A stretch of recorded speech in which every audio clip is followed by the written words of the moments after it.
I promise I haven't been crying. I haven't been crying really. I've got a fly in my eye. I've been for a run today and I've got a fly in my eye. See it right there. I've got most of it out. Anyway.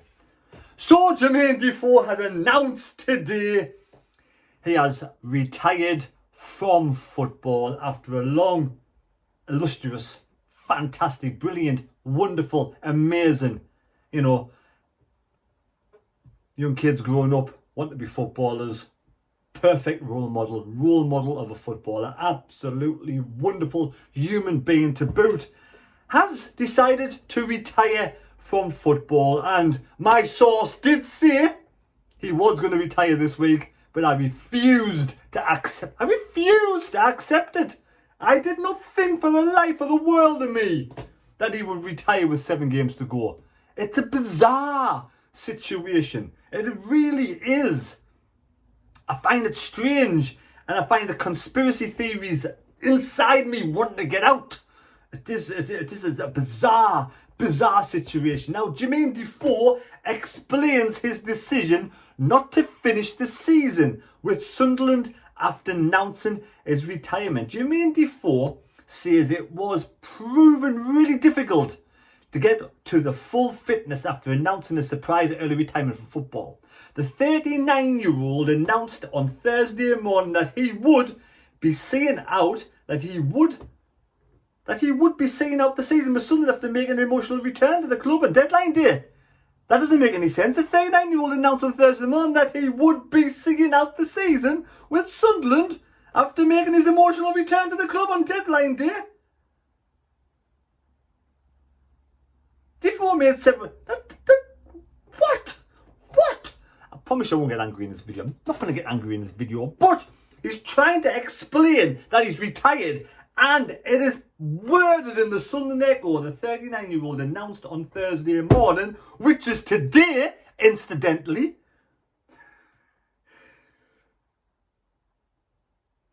that he would be seeing out the rest of the season with Sunderland after making his emotional return to the club on deadline day. Am I reading that wrong? Defoe made several appearances in his second spell. Remember, he only started 2 games. He only started 2 games. Came off the bench 5 times, right? And already, there's idiots out there, right? Idiots out there on social media putting up things like 52 days, no goals. He's only played roughly about 3 games in total. So if a striker doesn't score in 3 games, whoa, it's a disgrace. Get a life. Get an absolute life, you absolute jokers out there. Jokes. Nothing better to do than come on social media and take the piss out one of the best Premier League footballers. One of the best footballers to ever grace the Premier League. That's only on the footballing side. But one of the best human beings. One of the best, if not the best human being to ever grace the football Premier League. Because of his ability, of his own, he did this off his own back. His own foundation, his own charities.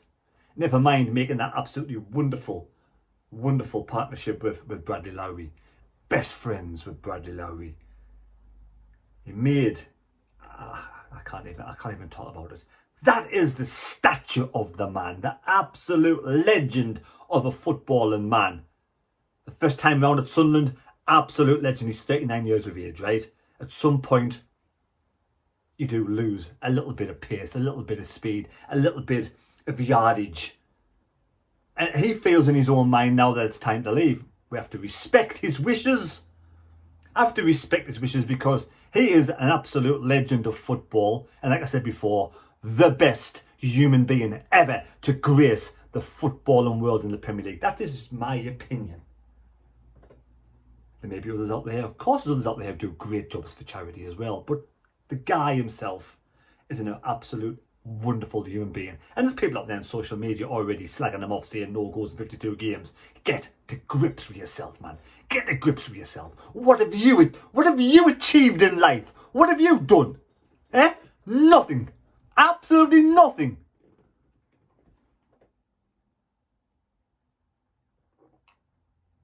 Anyway, where was I? Right, so I've diversed slightly. He always said he did not want to potentially block playing opposition for other players. Come on. Right, Jermain. This is not your fault, Jermain. Totally not your fault. It is the fault of Madrox. Madrox are, right, people say we've seen the Sunderland fans crying on Netflix, right? We've seen Sunderland, that's the song, we've seen you crying on Netflix. The Geordies, let's take Newcastle for instance, Geordies. They cried for years and years and years. They cried buckets that would fill numerous amounts of Olympic-sized swimming pools because Mike Ashley was their owner. They cried and they cried and they cried till there was no more tears coming out of their eyeballs because Mike Ashley was their owner. Imagine being in League One for 5 seasons and having Mickey Mouse and Donald Duck and Co and Salmon Pants in charge of Sunderland. Going nowhere. Going absolutely nowhere with this club. The club is in the worst state it's probably ever been. It is in dire straits. Probably the worst selection of footballers as well. There's 1 or 2 little gems in there. There's 1 or 2 players who could go on in the future. But overall squad, strength and depth, nothing there. So Jermain Defoe, you're not getting in people's ways. We've got no striker. Remember on deadline day, we only had 1 goddamn striker at this club. And now you've retired. We've only got 1 striker at this club. This is Madrox. This is those idiots in charge of this club not bringing in a recognised striker. Imagine on deadline day, you've already got a striker in the bag, Freddie Ladapo or someone in the bag, then you bring in Defoe. Fair enough. But no, we wait. We don't even wait till deadline day. We wait until extra time on deadline day to bring in a striker who hasn't played a game all season. That's the incompetence of the ownership of our club. So I understand the Geordies crying buckets. I've passed crying. My eyes are all gone. All gone. So Jermain Defoe, you're not going to take anybody's place because there's nobody to take place of. Broadhead's injured. He's knackered. He might come back for a game, get injured again for the rest of the season. If Stewart gets injured this season, we've got nothing, nobody up front. So Jermain Defoe says Sunderland's striking oppositions are now thin, though Nathan Broadhead is expected to return from a hamstring injury. Yes, he is expected to return, but he returned the other week and they played him too long and he picked up the hamstring injury again. So why not? How can you play him too much? You can't if you overplay him again, it's going to happen again. So we've really only got Stewart, to be honest, unless they do it properly this time. Bring him on for 10 minutes, bring him on for 20 minutes, bring him on for half time, then give him a proper game. That's how you blend someone into the team who's had an injury. You don't bring him on for 70 minutes and then wait till he goes, my hamstring's getting a bit sore. Right, I just believe it's the right time. Defoe told TalkSport when asked why he decided not to stay at the end of the campaign. From the outside, people were looking and might see the highlights and think, he looks fit and sharp. But as you're getting older, it doesn't get any easier, doesn't it? It doesn't get any easier, it really doesn't. The more time goes by without really playing, it becomes more difficult. I didn't really want to block the pathway for youngsters coming through. Youngsters? What youngsters? What strikers have we got? What youngsters? There are lots of factors. Before I signed for Sunderland, I went through about 6 to 7 weeks where I hadn't trained. Look, I know, I completely... And Defoe says in his statement he wants to thank LOUIS-DREFUS for giving the opportunity. And we all know, it's hard for someone like Defoe to retire. So I don't hold any at all ill feeling towards Defoe. Defoe is one of the best players I have ever been blessed to watch at the Stadium of Light.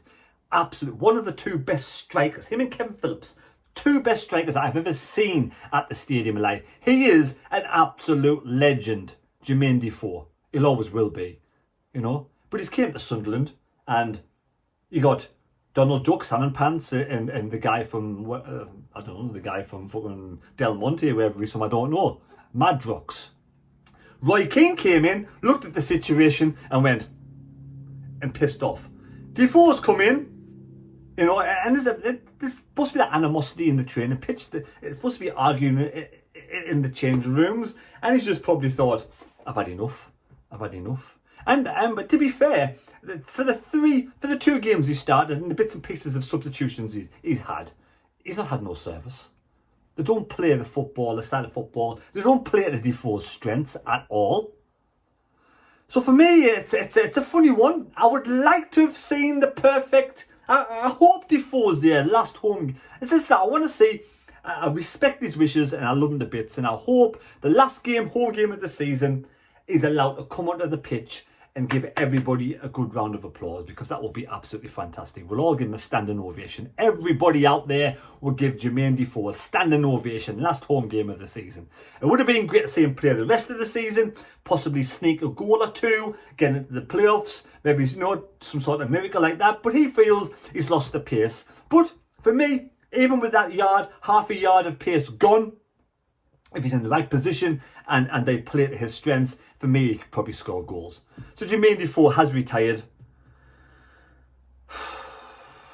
And, you know, just when you think it can't get any worse at Sunderland, it does, doesn't it? It just constantly gets worse, you know. And has Madrox thought, well, Jermain Defoe isn't the player I thought we were getting, so I don't really want to pay his wages. So they said, right, okay, you can retire Jermain if you want. I don't. I just think Jermain Defoe has had enough. I do. I honestly think he's had enough.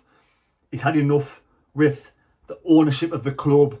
He's had enough with, you know, he's not going to be able to get back and be the way he used to be. We've all got our shelf life. And it is really hard. I remember I did a race, my last race back in about 2011. And I came back to the race in 2014, and it was hard. I know it's only fats, nothing like that at all, because I went 4 years difference. But I feel stale. I feel about stale as this lager I found at the end of the drawers over there off Saturday night. But, you know, it still tastes okay. I feel off. I feel like I'm banging my head against the brick wall. I feel like I'm just banging my head against the brick wall this season with Sunderland. Everything that can possibly go wrong is going wrong.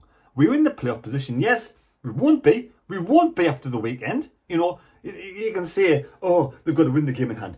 Sheffield Wednesday will win their game in hand against Cheltenham. Plymouth did it. Sheffield would do it. So it will be down to us our last 7 games. Can Ross Stewart come back without getting an injury against for Scotland? Because if Ross Stewart gets an injury, you know, pardon me French, parlez-vous français, we're fucked. Right? If Ross Stewart gets an injury, we haven't got anybody else. Never mind Broadhead coming back. You know, he came back before, got injured straight away. So it's a bit of a disaster. And this club will never get any better until Madrox is gone. So there we go. That's the video. Egg on my face. No, I was told. My source told me. He told me he's retiring. I went and said again, are you sure? And he went, I'm almost sure this week he's retiring. And I'm like, why would you retire with 7 games to go? Why not just see out the season? You know, wake up on Friday morning, Jermain, and say, I changed my mind. I'm going to see out the rest of the season. It just leaves a bitter taste, doesn't it? It's a bit like, this is not bitter, like, you know, but it's just a strange one. It is a real strange one, and I just think, I just want to blame Madrox for everything, don't I? I just want to blame Salmon Pants and Stuart Donald, and I just think until they sell the club, we're going nowhere fast. I hope you enjoyed the video. Yeah, hope you enjoyed the video. I haven't been crying, as you can see. I'm perfectly fine. There you go. You know, but as somebody once said, cry me a river. But you know, that's the way it is, and he's retired. We have to accept it. And he is probably, like I said before, one of the 2 best strikers to ever walk on at the Stadium of Light and score a goal at the Stadium of Light. And that goal against Newcastle, the goal against Chelsea, absolutely fantastic. So I wish Jermain Defoe a happy retirement. I do. I wish you a happy retirement. I wish you all the best in your future. Hope you do well in your coaching role, your publicity role. We might see you on Sky Sports News. Might be replacing Jeff Still, and you just don't know what the future holds for Jermain Defoe, because he's a legend, and whatever he does, he'll succeed. Take care, God bless me, God go with you, and don't forget, if you enjoyed the video, please subscribe. Na na na na na na na na na na na na, Jermain Defoe. Enjoy retirement.